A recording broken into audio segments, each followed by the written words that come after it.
Pemirsa apa kabar? Jumpa lagi dengan saya Don Bosco Slamun dalam DBS To The Point. Kali ini saya berada di Markas Besar Kepolisian Republik Indonesia di Jalan Trunojoyo. Kenapa saya datang ke sini? Karena saya ingin bertemu dengan Wakapolri, yaitu Komjen Pol Badrodin Haiti. Beliau adalah calon Kapolri dan ini adalah saat-saat mendekati proses fit and proper test di DPR untuk mengetahui apa persiapannya, apa rencana-rencananya, bagaimana visinya, dan bagaimana jawaban beliau terhadap soal-soal aktual. Kita ikuti interview dengan saya berikut ini. Pak Badrodin, terima kasih sudah bisa menerima DBS To The Point di markas kepolisian ini. Anda sekarang waktu yang menentukan untuk menuju ke DPR, fit and proper test, Pak. Bagaimana persiapannya? Ya, mudah-mudahan tidak terlalu lama ini kita akan melaksanakan fit and proper test di DPR dalam rangka pengujian calon Kapolri. Persiapan sudah kita lakukan, kita siapkan juga memang visi misi yang memang merupakan jabaran dari visi pemerintah. Gitu, sehingga tidak menyimpang apa yang menjadi visi misi sebagaimana yang ditetapkan oleh pemerintah. Dari visi misi itu kita siapkan juga programnya, kita siapkan juga kegiatannya. Kita akan siapkan program-program prioritas yang harus kita lakukan pada 2015 dan 2016 nanti. Saya yakin Pak Badrodin sendiri pasti sudah siap ya, tapi saya kok melihat ada kan ujung-ujungnya kan apakah Bapak nanti diterima atau tidak di DPR, disetujui atau tidak di DPR kan? Dan belakangan ada sedikit perubahan peta politik di sana. Apakah Anda pikirkan hal-hal seperti ini? Ya, tentu memang politik ini kan dinamis. Beberapa situasi salah satu partai atau dua partai bisa mewarnai dinamika politik di DPR, dan itu bisa saja rekoset terhadap diri saya yang akan melaksanakan fit and proper test, tetapi juga bisa juga tidak. Pak Badrodin, tentu ya kita lihat dinamika ini, tapi kita kan kita menduga bahwa akan ada hal-hal yang banyak sekali dipertanyakan di dalam fit and proper test ini. Kan kita belajar dari sebelumnya. Ya, jadi memang yang materi pokoknya itu kan visi misi program dan kegiatan yang akan dilakukan, tetapi di luar itu tentu juga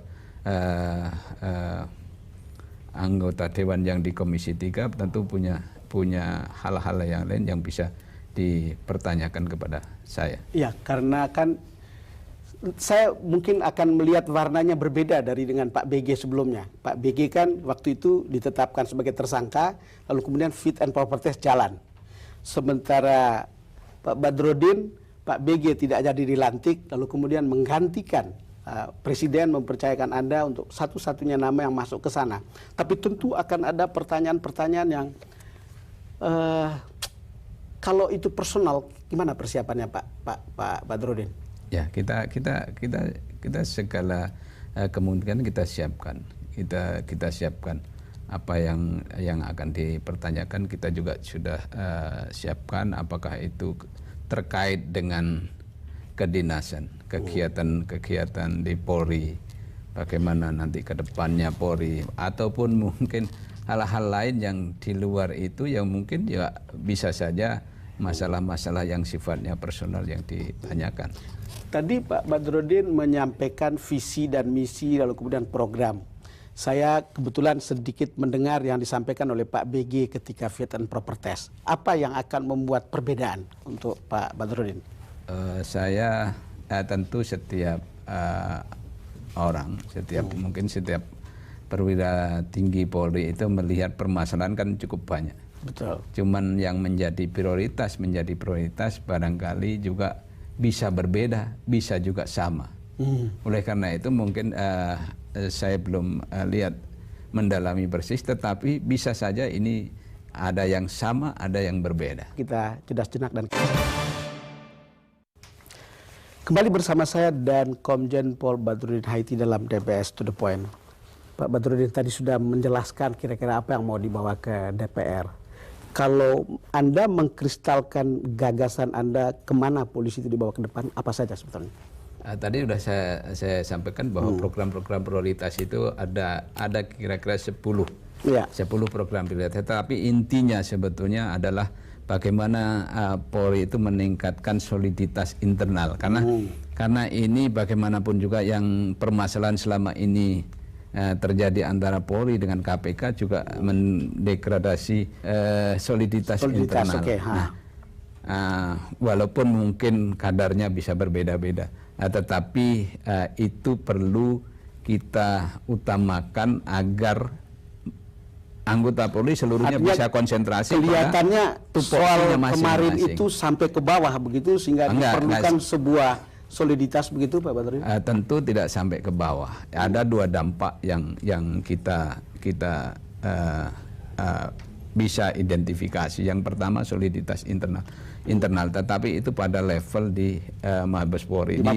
Di kewilayahan tidak ada pengaruhnya. Kemudian yang kedua adalah kepercayaan publik. Ini juga menjadi satu concern saya untuk bisa kita tingkatkan. Oleh karena itu program yang pertama itu adalah bagaimana kita membangun soliditas internal. Nah, kemudian yang kedua ada profesionalitas. Profesionalitas ini sebetulnya pertanyaan yang panjang. Karena itu kita contoh saja misalnya dalam penegakan hukum. Selama ini komplain-komplain masyarakat terhadap Polri sebagian besar 80% itu terkait dengan masalah penegakan hukum. Nah, di mana kita harus perbaiki? Salah satunya adalah sumber daya manusia. Betul. Nah, penyidiknya ini yang harus kita perbaiki. Nah, sebelum Anda teruskan dan lanjutkan, cerita bagi masyarakat sederhana atau masyarakat seperti saya kan sederhana, Pak. Itu kalau kita bicara polisi yang profesional, kalau saya berurusan perkara di polisi, jangan soal ayam yang hilang, lalu kemudian biayanya sapi. Lalu kemudian soal lalu lintas yang nyaman, tidak ada pungutan dan seterusnya. Itu aja yang dibutuhkan oleh publik sebetulnya, Pak. Ya, itu bagian yang harus kita perbaiki. Misalnya tahun 2015 ini sudah kita programkan ada perpanjangan SIM itu online. Jadi kalau Pak Don misalnya mau memperpanjang SIM nggak usah pulang ke Medan untuk bisa memperpanjang SIM, tapi cukup di sini sudah bisa memperpanjang. Tidak ada tatap muka lagi. Nggak ada. Sehingga itu harus bayar. Pokoknya bayar terus bisa. Ya ada, tapi bayar di bank sudah bisa nanti untuk bisa diproses perpanjangannya. Itu tidak perlu pulang ke tempat asalnya. Nah, itu salah satu yang nanti jadi program. Saya dengar juga ada soal bagaimana sinergitas Polri. Itu juga bagian dari prioritas kita, bagaimana membangun sinergi polisional antar kelembagaan, kerjasama Polri dengan lembaga lain. Ini yang harus kita lakukan, baik dengan aparat penegak hukum maupun dengan lembaga pemerintah yang lain. Jadi konkretnya seperti yang sudah jalan sebelum ini lah, walaupun ada rame-rame begitu dari Polri, Kejaksaan, KPK, begitu maksudnya? Iya, betul. Jadi kan sebetulnya penegakan hukum itu juga tidak bisa dilakukan sendiri-sendiri, harus juga ada satu kerjasama yang baik antara aparat penegak hukum. Kalau Polri dengan jaksa tidak bekerja dengan baik, itu nggak bisa diproses. Betul. Hukumnya. Demikian juga dengan KPK. Selama ini keberhasilan KPK adalah keberhasilan kita juga, karena memang personil yang di KPK itu kan juga personil Polri juga, penyidiknya sebagian dari Polri. Di daerah itu melakukan satu penindakan juga memerlukan tenaga Polri. Nah, ini juga kan harus ditingkatkan ke depan. Cuman kan begini Pak Badrudin, hal-hal seperti ini, apakah profesionalisme polisi, soliditasnya, sinergi tadi, polisi itu sebetulnya sangat dekat dengan publik. Urusan kita sehari-hari begitu. Publik itu bagaimana di dalam ruang polisi itu, publik atau masyarakat itu apa yang diharapkan dari mereka? Apa partisipasi atau apa? Sebetulnya begini, senjata polisi itu bukan pistol, bukan water cannon, bukan gas air mata, tetapi adalah partisipasi publik. Partisipasi publik itu yang baik, sehingga kalau kalau polisi sudah bisa membangun partisipasi publik dengan baik, itu sebetulnya sudah bagus sekali. Pasti ada di situ kan terkandung juga kepercayaan masyarakat. Ya, Nggak mungkin bisa terbangun satu partisipasi yang baik kalau tidak ada kepercayaan masyarakat. Soalnya justru di situ, Pak. Iya. Gampang untuk mengatakan bahwa partisipasi masyarakat, tapi kalau saya lihat nih, itu seperti polisi ada di seberang yang lain, publik ada di seberang yang lain. Nah, ketika melihat karena beberapa itu ke depan kenyataan itu harus kita bangun. Wajah polisi itu ada dua. Wajah yang ramah, ada wajah yang sangar. Weh, wajah yang ramah dan wajah yang sangar. Seperti apa itu gambarannya? Yang sangar itu wajah penegakan hukum. Jadi masyarakat itu tahu polisi itu seolah-olah penegakan hukum saja. Yang selama ini tampak. Sedangkan wajah yang ramah itu yang harus dibangun dan harus diperbanyak. Itu tujuannya untuk mencegah kan. Betul. Kalau yang ini untuk memberantas. Sedangkan ini kalau ini untuk mencegah, jangan sampai ada kejahatan, jangan sampai ada gangguan keamanan di masyarakat. Nah, itu sebetulnya. Saya yakin Bapak ada dapat pelayanan, ada perlindungan, ada pengayoman itu. Saya baru tahu pentingnya polisi ketika ada kerusuhan, Pak. Ya. Jadi saya baru tahu, saya lagi butuh. Tetapi yang saya katakan adalah begini, pasti Bapak sendiri dapat laporan dari bawah tentang semua situasi. Seperti kata Bapak tadi, ada wajah penegakan hukum yang kemudian dalam tanda kutip sangar, maksudnya tentu tegas gitu. Sementara ada wajah yang bersahabat karena dia ada di antara masyarakat begitu. By feeling aja, kalau Bapak lihat sebagai calon Kapolri tentu bisa lihat wajah yang kedua ini seperti apa sekarang, kualitinya menurut wajah yang penegak hukum. Bukan wajah di mana polisi itu bersahabat dan itu menjadi bagian dari ya itu masyarakat. yang harus kita prioritaskan. Bagaimana polisi membangun komunikasi dengan masyarakat. Oleh karena itu kan strategi-strategi yang sudah kita lakukan selama ini kita harus tingkatkan, kita harus fokus pada itu, yaitu masalah perpolisian masyarakat. Ini sebetulnya kan masalah bagaimana anggota Polri berkomunikasi dengan masyarakat untuk bisa menemukan masalah di masyarakat, kemudian bagaimana menyelesaikan problem itu Polri dengan masyarakat juga. Pemirsa, kami akan segera kembali.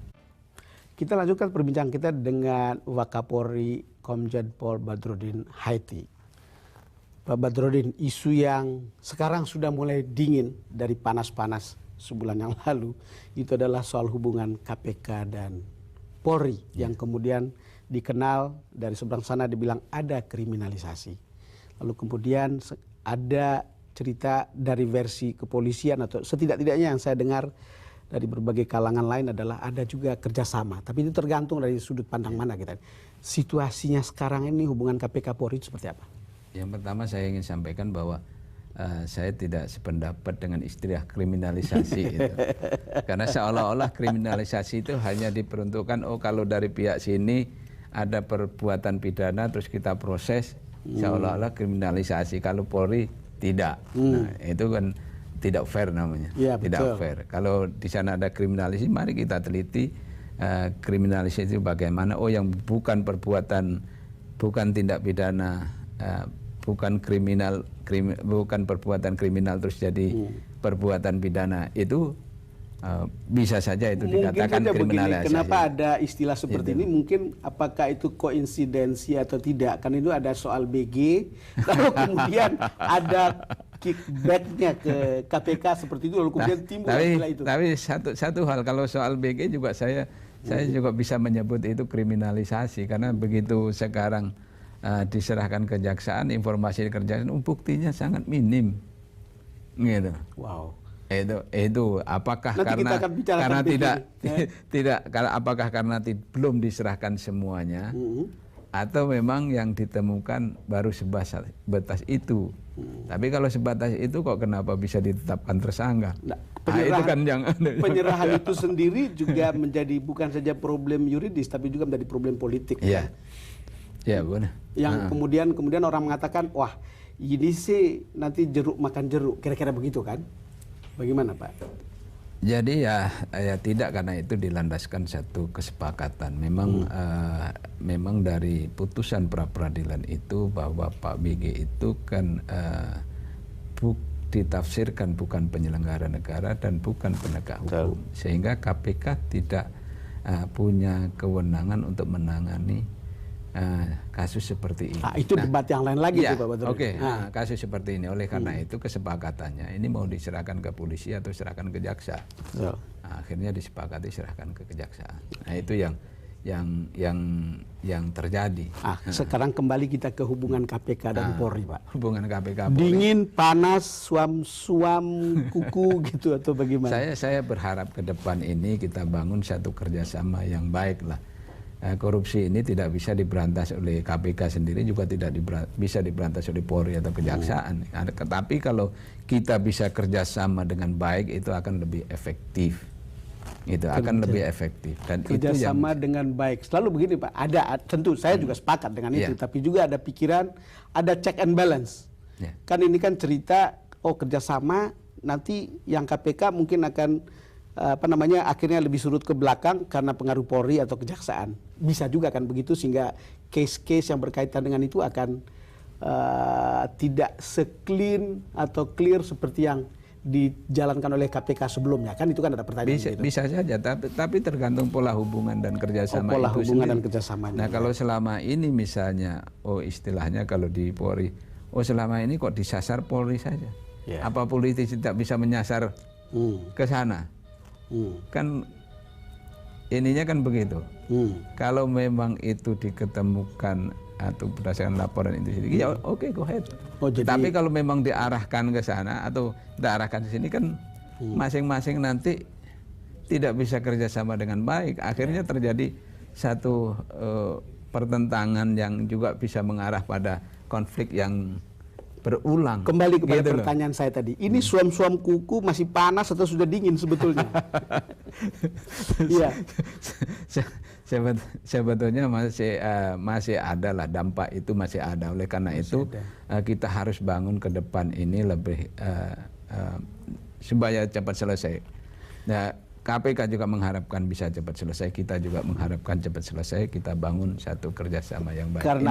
Karena ada cerita juga di luaran begitu yang saya dengar, katanya supaya bagus itu ada barter, BG kembali ke kepolisian, kejaksaan, tapi kemudian AS dan BW nggak, ya selesai di situ kasusnya. Kira-kira begitu kan, itu kan ada cerita-cerita yang kalau barter saya pikir tidak ada, karena kita dari awal sepakat bahwa penyelesaian itu harus dalam koridor hukum, tidak boleh di luar itu. Nah, oleh karena itu tadi saya katakan, kalau misalnya kasusnya BG diserahkan kepada kejaksaan, itu bukan karena dibarter, tapi karena memang KPK ini berdasarkan putusan pra peradilan tadi tidak berhak lagi menyidik kasus itu. Betul. Gitu lah. Ya, kasus itu yang benar. Nah, kemudian kasus BW dan AS, kasus AS dan BW tetap harus dilanjutkan sampai ke kejaksaan, nanti kejaksaan ke pengadilan. Negara bukan terus diselesaikan di. Jadi yang sekarang ini adalah penghentian sementara atau penundaan. Penundaan. Sorry. Itu bukan penghentian, penundaan. Sehingga mudah-mudahan bulan depan sudah bisa dilanjutkan. Ini menjadi makin menarik, karena kalau lihat tadi saya dengar dari Pak Badrudin tadi bahwa setelah lihat pemeriksaan di kejaksaan, buktinya sangat sedikit tentang BG, artinya tidak meyakinkan. Tapi pertanyaannya, apakah karena data belum semuanya sampai ke sana, atau memang cuma begitu? Kalau seorang calon Kapolri mengatakan begitu, apa artinya? Ya, artinya berarti kalau saya melihat fakta yang ada berdasarkan informasi yang kita masuk, ya informasi ini kan juga bisa distorsi, gitu loh. Tapi berdasarkan masuk, kita tanyakan, ya masih minim untuk bisa ditetapkan seorang sebagai tersangka. Ini informasi yang kita terima. Saya sendiri kan belum meneliti berkas itu. Kalau tentang BG masih minim. Makanya saya katakan, apakah karena memang belum diserahkan semuanya, atau memang temuannya sebatas itu. Kalau tentang BG masih minim Pak Wakapolri. Kalau tentang BW dan tentang AS apakah tidak minim? Enggak.